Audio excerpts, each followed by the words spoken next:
Joy Reid, who is now the replacement for Chris Matthews, she was not such a friend to progressives for the last 5 years. I would say she basically gaslit the country. Also, I would say, as a prominent African-American voice on MSNBC, definitely, shall we say, was a influence on older black voters in terms of whether Bernie Sanders was radical or whose policies that could help them, or if he even cared about black people. Just to take you down memory lane of Joy Reid. The man who is leading in most of the polls throughout the country is not only not a registered Democrat, has not registered as a Democrat, has essentially refused to register as a Democrat, and is now tweeting this morning, it's trending, that the Democratic establishment, that means you guys, the Democratic establishment will not stop him from getting the nomination. He is presenting what he's doing as a hostile takeover, not a merger with the party that he caucuses with in the Senate. So my question again is, do you worry, as chairman, as somebody who's dealt with the Sanders team, that some of whom voted for Jill Stein and still were allowed to come in and negotiate the rules, do you not worry that if Sanders is denied the nomination, even under rules he agreed to, that there will be civil war in the Democratic Party? You know what? Everybody understands. What's different about 2020, there's a lot of PTSD about 2016. Oh, I think everyone and you know what's different about 2020? Donald Trump and the existential threat to our nation. Civil war, that's a loaded term. Hostile takeover. I wish Bernie did a hostile takeover. He was too busy calling Joe Biden his friend. I mean, there's more of that. I haven't even gotten into her pushing the Bernie bros propaganda. Well, apparently Joy Reid, Bernie's gone and she has seen the light. Some might say, seen Jesus. I'm blocked, so I had to take this from somebody else. Joy Reid today. I will admit to being a past Medicare for All skeptic, with a lot of questions about what happened to union-negotiated PPO plans. Parentheses. Though a good friend whose family is a GM family in Flint told me she would far prefer Medicare for All. I can't think of one good reason today to keep the current system. That was in response to something Congresswoman Ayanna Pressley tweeted. She tweeted, explain to me how you could live through the COVID-19 crisis and not support Medicare for All. So, there's two responses to this, or two possible responses. One would be, well, Jordan, isn't the whole point of what you're doing and what progressive activists are doing is to try to get people like Joy Reid to see the light, to try to expand the coalition, to try and get these corporate establishment folks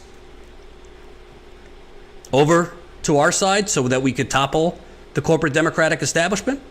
Isn't that the whole point? Theoretically, yes. And I believe in, people could change their views. In politics, they generally change their views when there's motivation, when it's an election year, when it's convenient, or when it's low risk for them to change their views. So that's number one. Accept the evolution, embrace, and then demand her to use her platform to convince her voters, convince her voters, which would be the viewers. The second option is to say, go yourself. You are insincere. The reason you are now coming to see the light and Jesus is because Bernie is no longer a threat. The likely next president said, even if it passes Congress, I would veto Medicare for All, because his donors won't let him ever pass that, because that would take away money from their gravy train. Why are you now seeing the light? Now, was the 30 million people before uninsured not a crisis point for you? You needed an extra 30 million to be uninsured to now see the light at the insanity of this system? It just seems like, what are you seeing now that wasn't abundantly clear before?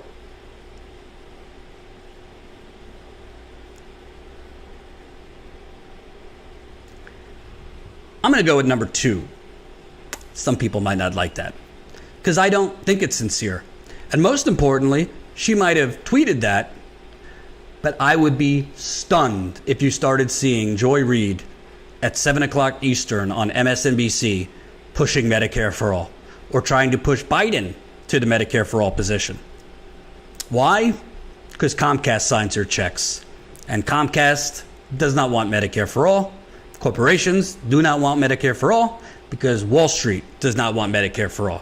We always look at the big pharma donations, but don't forget, the Wall Street mega banks, the Wall Street mega funds, they're all invested up to their greedy little eyeballs in healthcare stocks, in healthcare research and development, in big pharmaceutical companies. They don't want healthcare for people to be free at the point of service.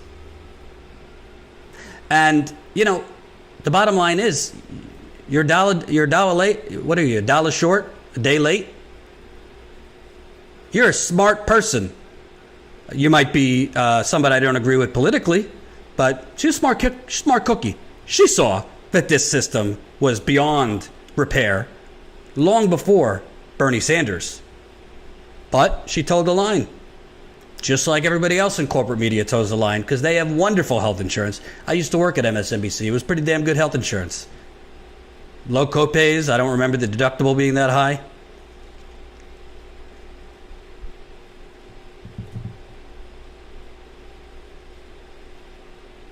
Now, I will gladly come on and eat crow if she starts pushing for Medicare for all on air, if she starts pushing Biden, push everybody. Hey, have Bernie on, have a discussion. But I will not forgive or forget the disgusting coverage, you know, challenging Bernie, saying, oh, you know, maybe he's out of step with black people. It wasn't enough to get arrested during the civil rights movement. Oh, he moved up to Vermont. Not a lot of black people there. Oh, you know, he talks about the economics so much when it comes to black people, but racism isn't only economics. Meanwhile, I never heard a word from her on that Joe Biden literally pushed the legislation that locked up black men for a generation. Gee, which one's a little bit more problematic? I didn't hear Joy Reid condemning Joe Biden for the crime bill. I didn't hear Joy Reid condemning Joe Biden for repealing Glass-Steagall, which led to the 2008 financial crash, which, by the way, disproportionately foreclosed homes on black people. I didn't hear Joy Reid condemning Biden that much for the Iraq war. A lot of black people went to that war.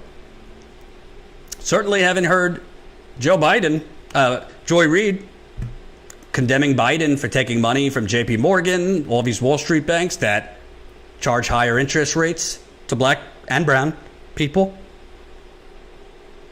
But Bernie bros, he's not a Democrat. Racially insensitive. The best one was, I don't know if you remember during the campaign, but Bernie was actually in Flint, and he was going to give a speech that his campaign billed as a big address on his policies for African Americans.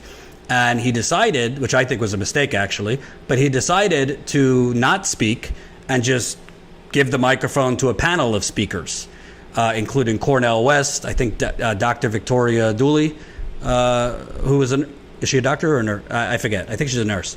But Bernie basically was part of the panel, but he did not do the speech.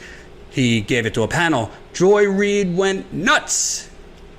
Joy Reid, particularly with black viewers and voters, did almost as much as any other figure I could think of to gaslight, to make Bernie sound like a radical, to make Bernie sound like some kind of communist, to especially older black voters. Now she sees the light on Medicare for all because there's a mass epidemic of unemployed people. I got news for you. There was a pretty mass epidemic of people without health insurance before the coronavirus, and she didn't give a damn.